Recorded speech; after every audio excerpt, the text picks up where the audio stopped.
How to turn off the fear response. Well, let's start with why you want to turn the fear response off. There's two reasons that come to mind for me.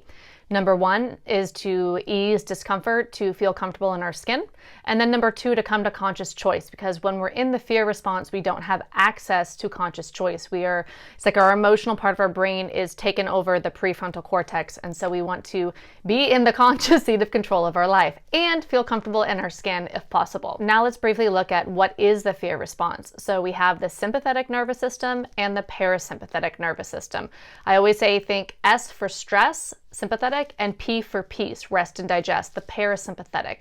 So when we're activated in our fear, in our stress response, the sympathetic nervous system is on. And when the sympathetic nervous system is on, we might be in fear, feel anxiety or anger or any sort of range of emotions. But fear definitely is our sympathetic nervous system being activated, as if we're back in the day, right? We're coming out of our cave, or a cave lady or caveman, and there's a saber-toothed tiger coming around the corner. We need to have that quick response, that primitive brain, so we can fight, flight, or freeze, or fawn. We need to get away from the tiger, or we need to fight it, right?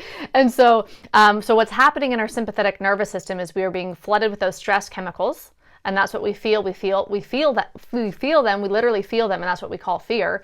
And then we have those choices available to us. Do I fight, flight, freeze, or fawn? And so how to turn off the fear response? And it turns out there are many techniques that we can use. The one I'm going to show you today here in this video is connecting with the fear in and of itself, to form a relationship with that fear, a new relationship. So what I mean is by joining it in conversation, so separating ourselves from it so that we become the consciousness, witnessing the part of ourselves that is afraid.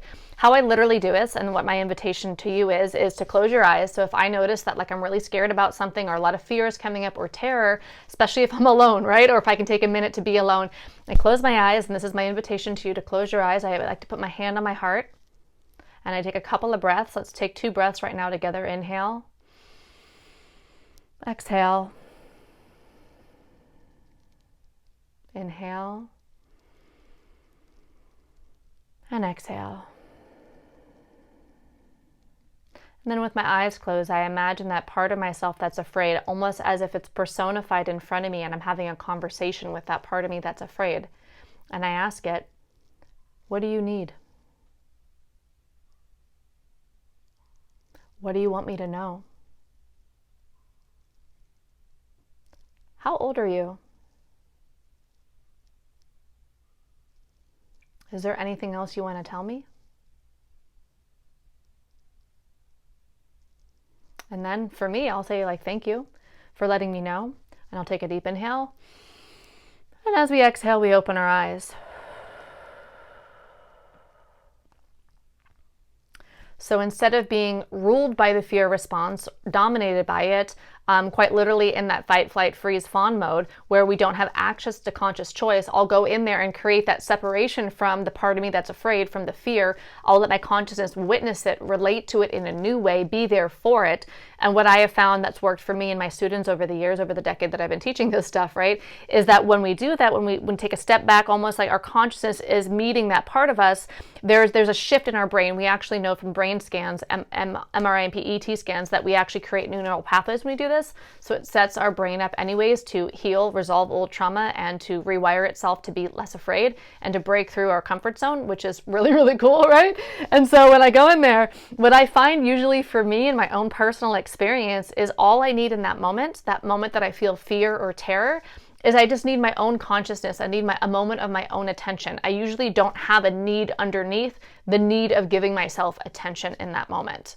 So literally when I close my eyes again, I ask that part of myself, what do you need right now? It's like my whole entire body relaxes.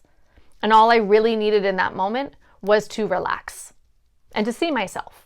And then we decide, because that's the point of this, right? Not only do we feel more comfortable in our skin when the fear isn't ruling us, when we're actually witnessing it and being with the fear instead of within it, instead of being within that fear, like stuck by it and seeing the world through the perspective of fear, we're a step back from it, we're with it, almost as if it is our friend, right? We want to become friends with what we feel inside. So when we're with it, we're no longer in discomfort, we're witnessing, we're attending to, we're inquiring, how are you? What do you need from me right now? What do you want me to know? So we're relating to it instead of being possessed by it. We are relating to it. And then from there, now we're actually a lot more calm. We're no longer lost in it, or we're no longer lost in the emotion. We've just transmuted it and transformed it. And so we actually have the ability to have our prefrontal cortex back online, which means we can choose because we went through this little experience here, right? So now we're in the seat of conscious choice and we get to choose how we want to live our life.